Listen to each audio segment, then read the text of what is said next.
ഈ ഒരായുസ്സേ നമുക്കുള്ളു സോദരാ, ദൈവത്തെ ആരാധിക്കാൻ.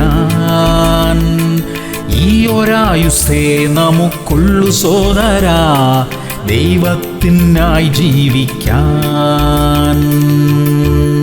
മത്തായി 7:17. നല്ല വൃക്ഷമൊക്കെയും നല്ല ഫലം കായ്ക്കുന്നു, ആകാത്ത വൃക്ഷമോ ആകാത്ത ഫലം കായ്ക്കുന്നു. പ്രിയമുള്ളവരെ, ഏതു പ്രതികൂല സാഹചര്യങ്ങളിലും നല്ല ഫലം മാത്രം കായ്ച്ചു കൊണ്ടിരിക്കാൻ കഴിയണം. അത് എളുപ്പമുള്ളൊരു കാര്യമല്ല. എന്നാൽ ദൈവം അതിനുള്ള കൃപ നമുക്ക് തരും. നമ്മുടെ ചുറ്റുമുള്ളവർ ആകാത്ത ഫലം കായ്ക്കുമ്പോഴും നല്ല ഫലം കായ്ച്ചുകൊണ്ടേയിരിക്കാൻ നമുക്ക് കഴിയും. അല്പകാലത്തെ ഈ ലോക ജീവിതത്തിൽ കുറെ നല്ല ഓർമ്മകൾ അവശേഷിപ്പിച്ചിട്ട് പോകാൻ ദൈവം നമ്മെ സഹായിക്കട്ടെ. പ്രാർത്ഥിക്കാം. സ്വർഗീയ പിതാവേ, നന്മയാൽ തിന്മയെ ജയിക്കുവാൻ സഹായിക്കണമേ. ഞങ്ങളുടെ ചുറ്റുമുള്ളവർ ആകാത്ത ഫലം കായ്ക്കുമ്പോഴും നല്ല ഫലം കായ്ക്കുവാൻ ഞങ്ങളെ സഹായിക്കണമേ.